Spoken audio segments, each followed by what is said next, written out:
En français s'il vous plaît, émission d'actualité roumaine et francophone.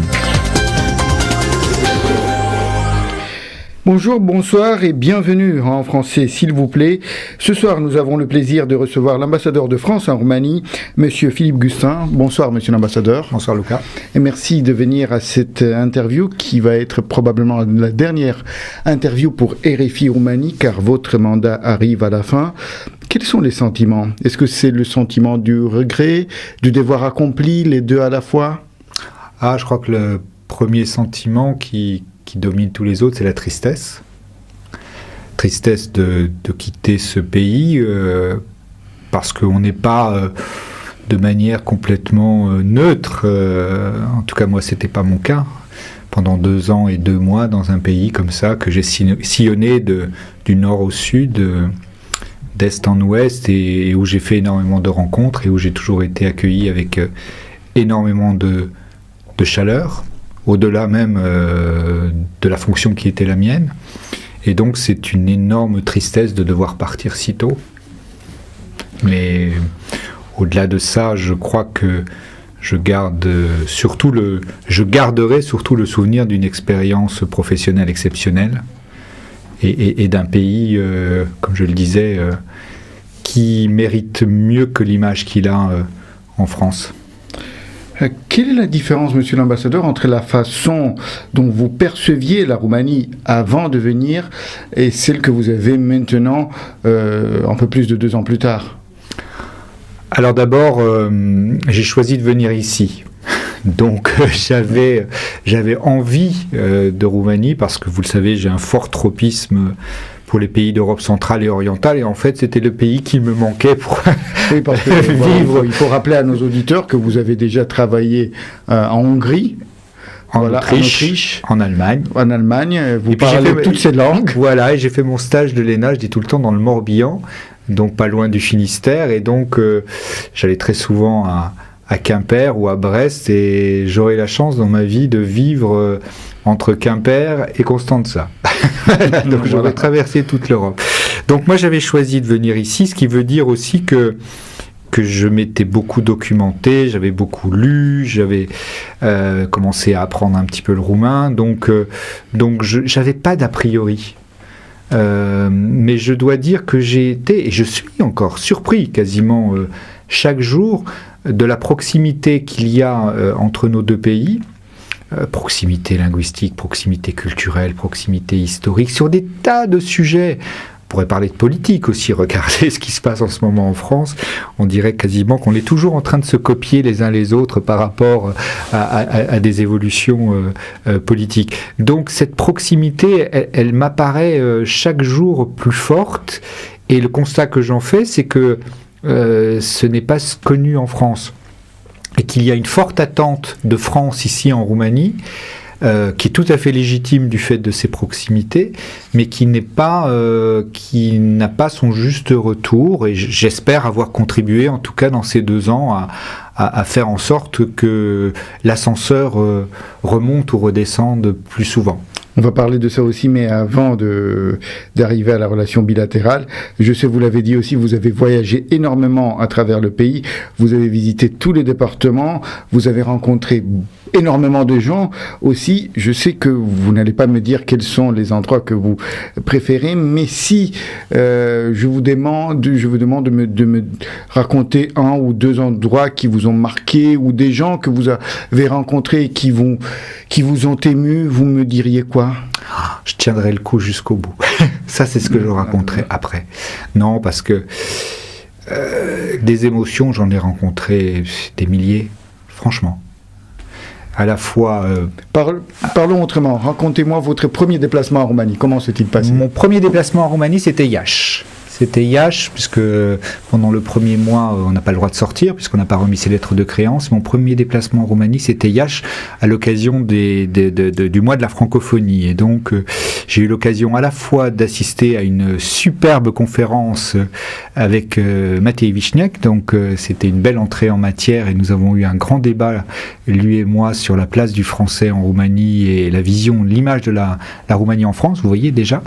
Et puis j'ai eu l'occasion aussi de décorer une récipiendaire des Palmes académiques. Donc je rentrais vraiment par la grande porte dans la francophonie française, roumaine et dans le couple franco-roumain en passant par Iași et la Moldavie roumaine. Hein. Donc c'était une bonne entrée en matière.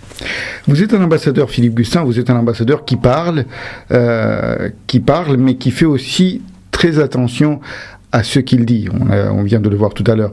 Je ne dis pas que vos collègues ou certains de vos collègues font le contraire, mais vous n'êtes jamais de ceux qui prennent la parole pour commenter un événement de la politique interne roumaine. Vous n'êtes jamais parmi les premiers. Pourquoi ? C'est une obligation ? C'est votre façon d'être ? C'est ma façon d'être. Je crois que... Attention aux donneurs de leçons. Moi, j'aime pas ça. J'ai déjà dit, peut-être pas sur cette antenne, si peut-être. Je n'aime pas les donneurs de leçons. Je n'aime pas parce que je suis un vilain historien et je trouverai toujours, quel que soit le donneur de leçons, je trouverai toujours un exemple dans la vie de son propre pays pour prouver que franchement, faudrait d'abord balayer devant sa porte. Donc voilà, ne donnons pas de leçons. Nous sommes certes des représentants d'un autre pays ici, les uns et les autres. Je parle de mes collègues ambassadeurs. Après, chacun voit ce qu'il se midi à sa porte.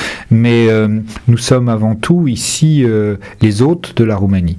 Et donc, quand on est les hôtes, quand on est invité à vivre un petit bout de sa vie dans un pays, et ça a été le cas pour moi dans tous les pays où j'ai vécu, même si je n'avais pas la fonction d'ambassadeur, je me suis toujours donné comme règle d'or de respecter ce pays. Et respecter ce pays, ce n'est pas donner des leçons et ce n'est pas commenter des choses dont d'abord nous n'avons pas toujours les tenants et les aboutissants. C'est souvent beaucoup plus compliqué, et là aussi c'est quelque chose que j'aurais beaucoup appris au cours de ces 2 ans, c'est qu'il ne faut jamais se satisfaire de la première impression des choses. Il faut toujours essayer de détricoter et de voir le billard à 50 bandes qui est derrière. Quelle est la marge de manœuvre d'un ambassadeur ? En fait, quelle est quand vous pouvez être vous-même et quand vous avez besoin absolument d'un avis de Paris pour vous exprimer ? Oh, je crois qu'il faut démythifier complètement la chose. Hein. Ce sont des métiers qui sont prévus dans la Constitution. Il n'y en a que 2 en France. Hein. C'est le métier d'ambassadeur et de préfet. J'aurais fait les 2. Donc c'est d'abord un choix de vie. C'est clair. Mais derrière ça, c'est plus... d'abord, si vous faites vraiment une bêtise, vous vous en apercevez très vite, on vous rappelle. Alors, n'en tirez pas la conclusion que j'ai fait une bêtise et que c'est pour ça que je pars précipitamment. Mais d'abord, je ne pars pas précipitamment, ça a été un peu anticipé. Mais vous avez fait des bêtises, vous avez été rappelé par vous avez reçu des coups de fil après une déclaration ou... Concernant la Roumanie, non, jamais. Jamais, en 2 ans et demi, jamais. Jamais. Il y a eu un moment ou 2 par rapport à des interprétations qui avaient été faites de choses qui n'ont pas donné lieu à des coups de fil de remontrance, mais simplement à une demande d'explication, ce qui est complètement légitime de la part de Paris. Mais en général, on anticipe les choses, c'est-à-dire on explique ce qu'on a fait pour éviter d'avoir à se justifier après. C'est toujours une règle de vie quand même beaucoup plus pratique. La relation franco-roumaine, monsieur l'ambassadeur, je peux dire en tant que journaliste qu'elle est meilleure maintenant par rapport au début de votre mandat. Quel est votre rôle dans cette relation qui a connu une embellie ces 2 dernières années ? Oh, il faut rester modeste. Hein. J'ai joué le rôle qui m'est assigné par la Constitution, là aussi, et par les instructions qui sont données par mon gouvernement, c'est-à-dire être...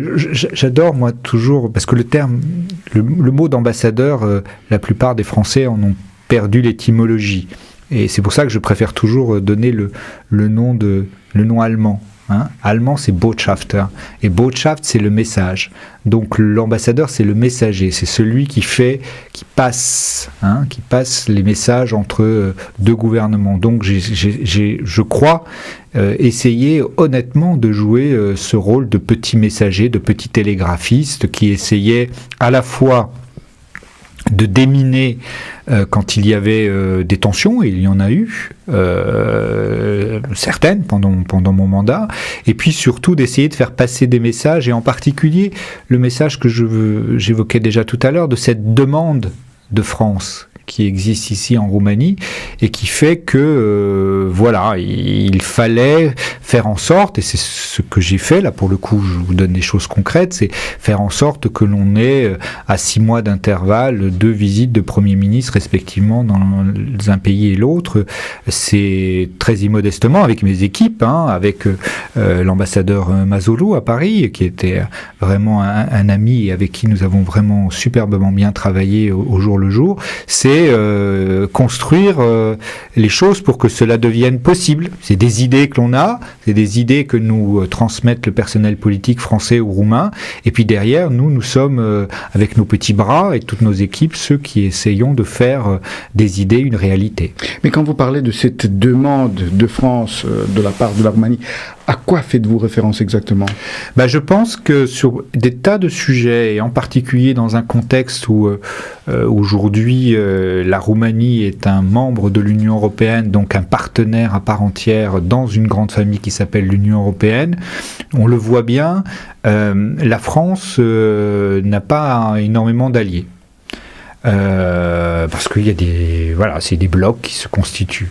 Et la Roumanie est au contraire un pays qui souhaite toujours, et on le voit dans les décisions, se rapprocher des positions de la France. Donc c'est plutôt de dire que nous nos deux pays, dans un contexte européen, nous pouvons faire entendre une voix qui pèse, parce que la France et la Roumanie ensemble, ça commence à faire quelques voix, puis nous arrivons à attirer aussi d'autres partenaires. C'est vrai, je vais donner des exemples sur la politique agricole commune, ça a été vrai sur un sujet qui vous concerne en plein, ici à RFI Romania, l'exception culturelle. Vous voyez, c'est peut-être des petites choses, mais c'est quand même très important, et je pense que ça devra de plus en plus être le cas, et qu'il devra y avoir de plus en plus d'articulation pour voir, dans les positions que nous devons prendre les uns et les autres au sein de l'Union européenne, comment essayer de mutualiser nos forces.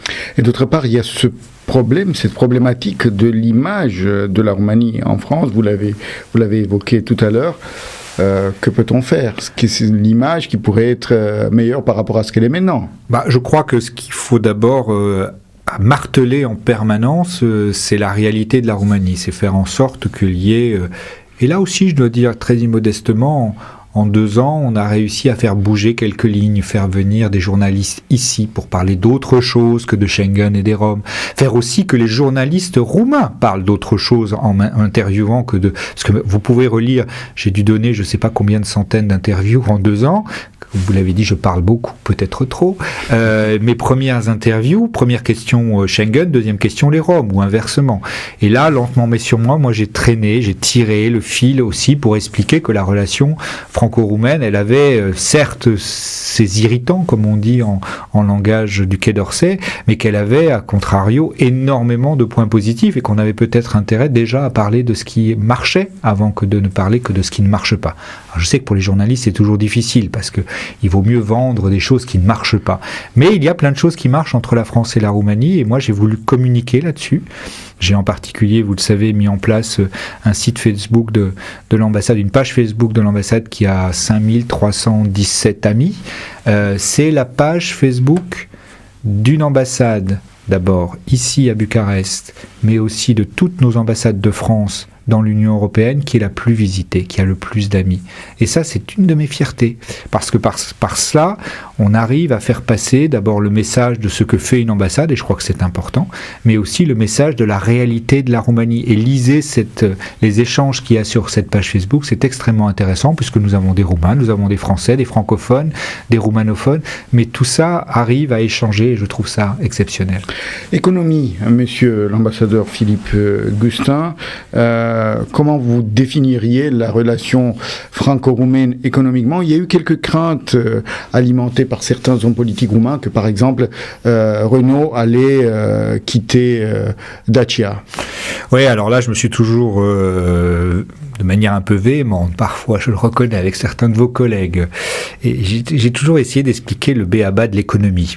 C'est un peu idiot, mais les Français et les Roumains se ressemblent beaucoup. Ils sont pas trop mauvais historiens, ils sont souvent mauvais géographes, mais ils sont en tout cas de piètres économistes. Expliquer que Dacia, aujourd'hui, c'est une marque. C'est une marque ici en Roumanie avec l'intégralité de l'apanage de la marque, du design jusqu'au service après-vente. C'est une marque qui on n'aurait jamais donné cet avenir il y a 15 ans quand Renault a repris. Et c'est une marque qui est extrêmement importante dans le groupe Renault pour la survie aussi du groupe Renault. Voilà, il faut dire aussi les choses.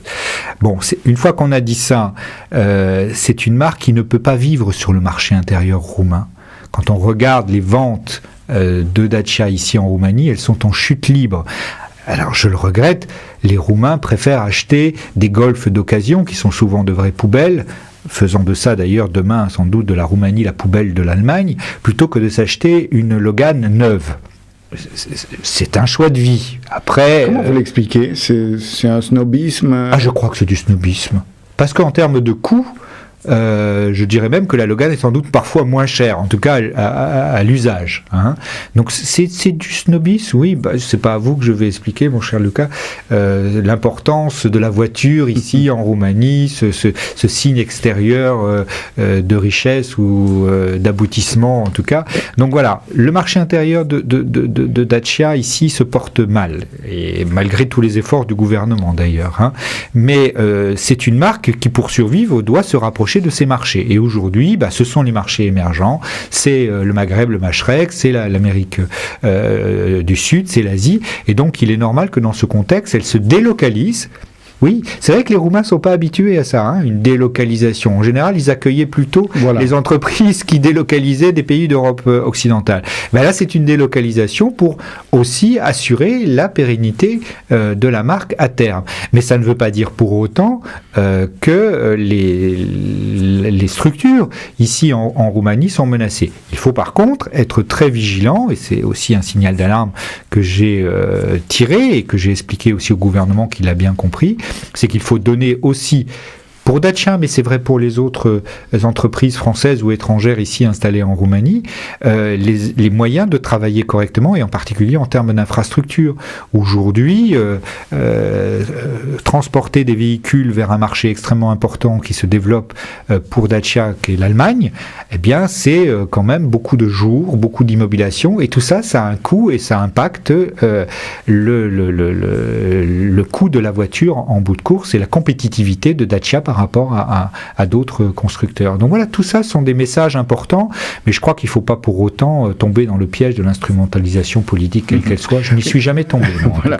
Mais d'autre part, il y a Dacia, mais il y a les autres relations économiques. La France et les entreprises françaises se vantent, à juste titre, de n'avoir pas quitté la Roumanie pendant la crise. Oui. Est-ce qu'il y aura maintenant, la crise, on espère qu'elle est terminée, est-ce que vous pensez qu'il y aura d'autres investissements français? Comment vous le sentez, vous?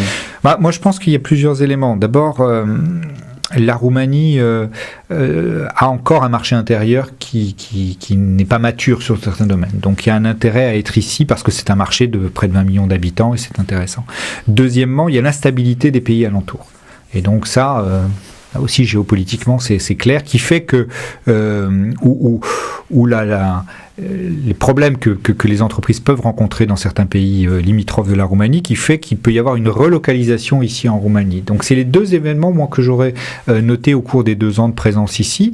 Mais pour qu'il y ait activité, il faut qu'il y ait croissance et qu'il faut qu'il y ait, encore une fois, ça ne se décrète pas, tout cela. Donc, il faut donner les éléments, et c'est ce que doit faire le gouvernement, et c'est ce qu'il fait en ayant ce que j'ai X fois expliqué sur les différents médias, une politique macroéconomique stable.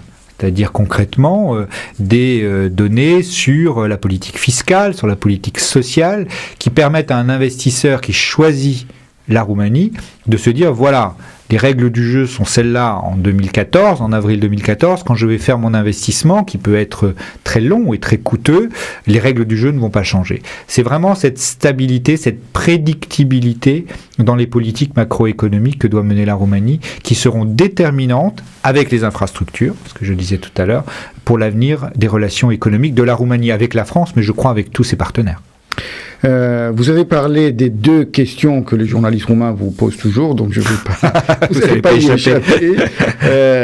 Les portes de l'espace Schengen qui sont toujours fermées, et la France a un nouveau Premier ministre qui s'appelle Manuel Valls, qui était venu ici en Roumanie très tôt, quand il avait été nommé ministre. Septembre 2012. Voilà, quand il avait été nommé ministre de l'Intérieur. On sait qu'il a été parmi ceux qui ont dit que la Roumanie n'était pas prête à adhérer à l'espace Schengen le 1er janvier 2014. Est-ce que les relations ne risquent de se tendre un peu plus, de se tendre? Écoutez, nous verrons. Encore une fois, sur cette question de Schengen, qui est, je le répète toujours, là aussi, un sujet technique qui est devenu un sujet politique, tant en Roumanie de l'espace Schengen, justement.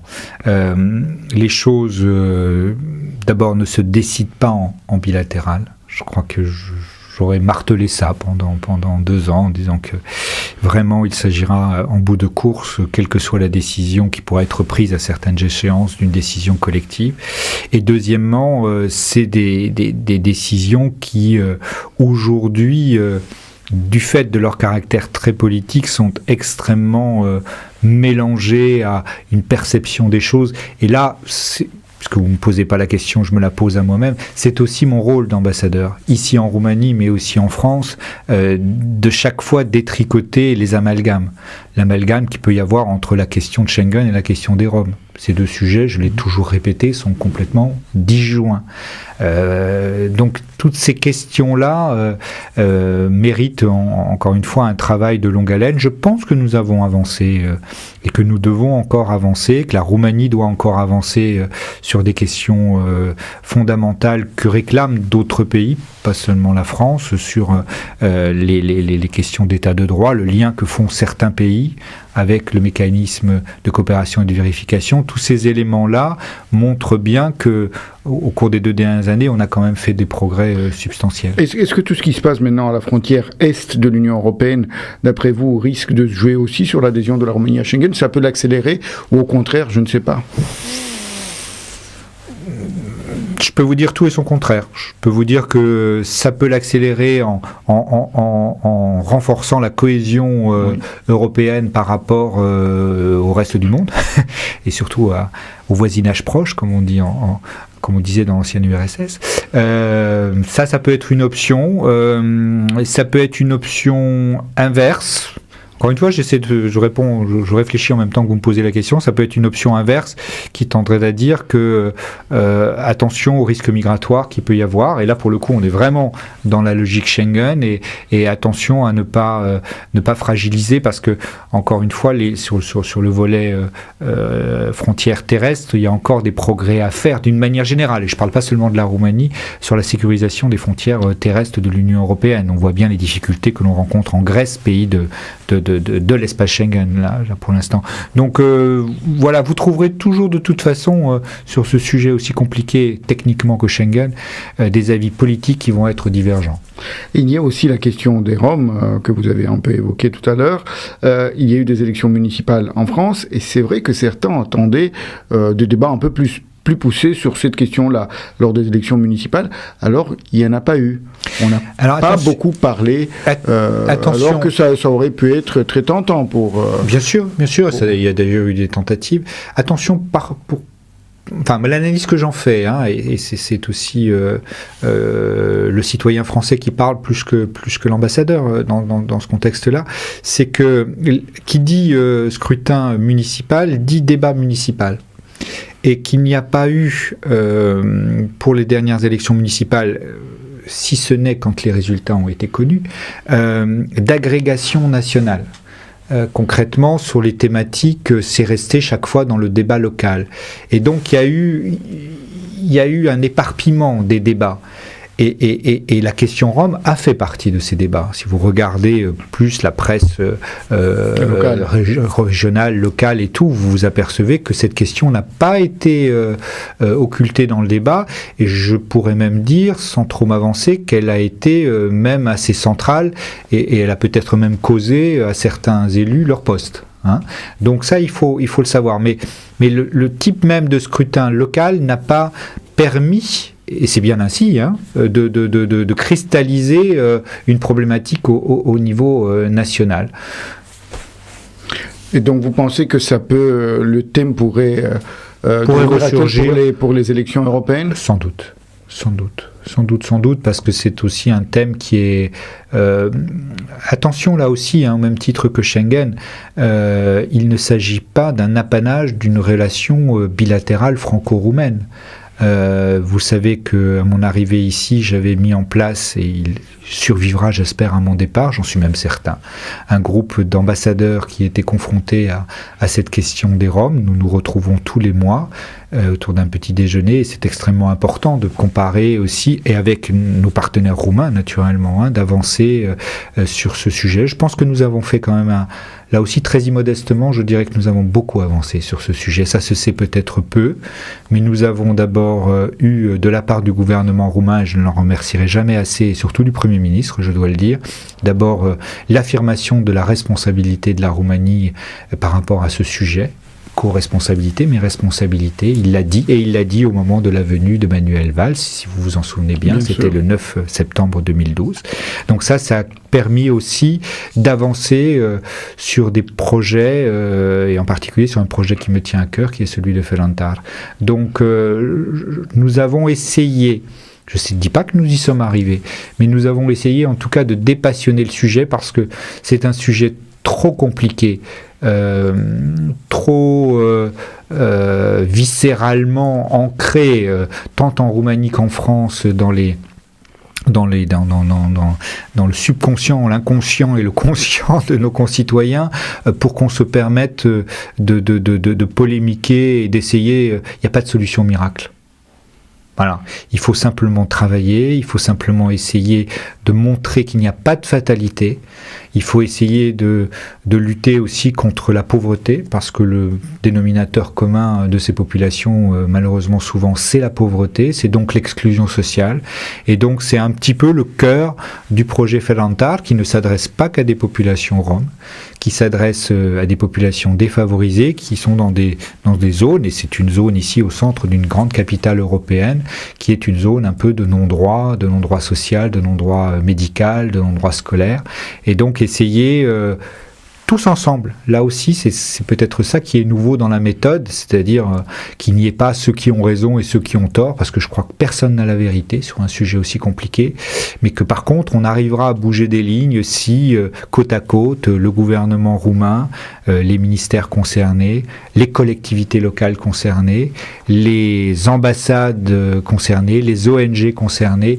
essaient de tirer tous dans le même sens plutôt que de se tirer dans les pattes. Philippe Gustin, ambassadeur de France en Roumanie, vous êtes beaucoup aussi engagé sur la francophonie. Vous parlez bien sûr français, quand vous ne pouvez pas parler, quand vos interlocuteurs ne parlent pas français, vous leur demandez de parler en roumain, parce que maintenant vous parlez le roumain aussi. Comment vous sentez maintenant, 2 ans après votre arrivée ici, l'état de la francophonie, et comment pourrait-elle vivre des bonnes années encore ? D'abord, moi j'ai toujours refusé de me classer dans la catégorie des déclinologues.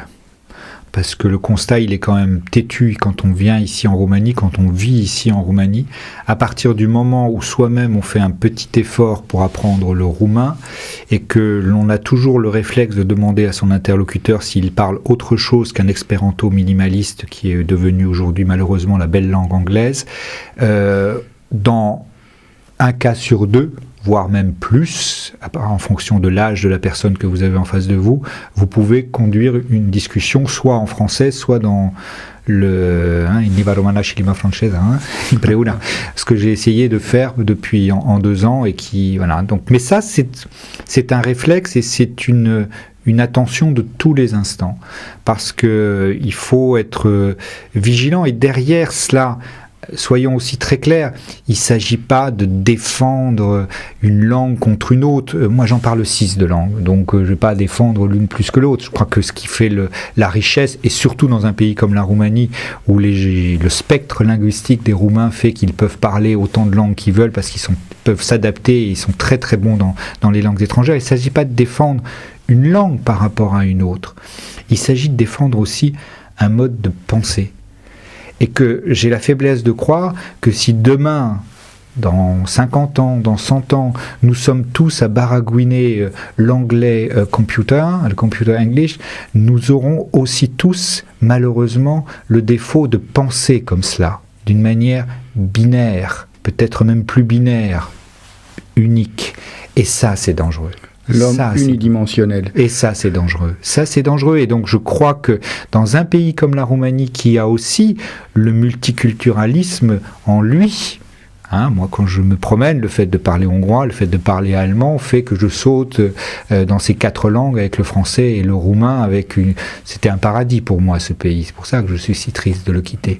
Et donc, ce multiculturalisme, ce multilinguisme qui est ici, la capacité, l'adaptabilité à apprendre des langues de nos amis roumains fait que tout ça devrait permettre, en étant très vigilant, en rappelant chaque fois la place que doit avoir la langue française ici, d'assurer encore de belles années à la francophonie dans ce pays. Dernière question, Philippe Gustin. Comment vous entendez garder des relations avec la Roumanie ? Ça va être difficile. Parce que moi, je me donne une règle de vie aussi, et encore plus en tant qu'ambassadeur, c'est que je ne pourrais pas remettre les pieds, malheureusement, dans ce pays avant quelque temps. En tout cas, c'est une philosophie que je vais m'appliquer, je le promets. Je le promets à l'égard de mon successeur, parce que je sais que je n'aurais pas aimé, et je n'ai pas aimé que mon prédécesseur revienne en Roumanie. Voilà, je le dis très directement, parce que c'est question de déontologie. Mais heureusement, il y a les nouvelles technologies, il y a le téléphone, il y a Internet, il y a tout ça, et je resterai toujours naturellement plus qu'attentif et plus que très au courant de ce qui se passe dans ce pays. Encore une fois, je le répète, je finis comme j'ai commencé. On ne passe pas 2 ans et 2 mois comme je les ai passés dans ce pays en étant capable de tourner une page et de dire voilà, ça n'a pas existé, c'est pas possible. Et en plus, vous parlez le roumain. Vă mulțumesc, domnule ambasador. Cu mare plăcere. En français, s'il vous plaît. Émission d'actualité roumaine et francophone.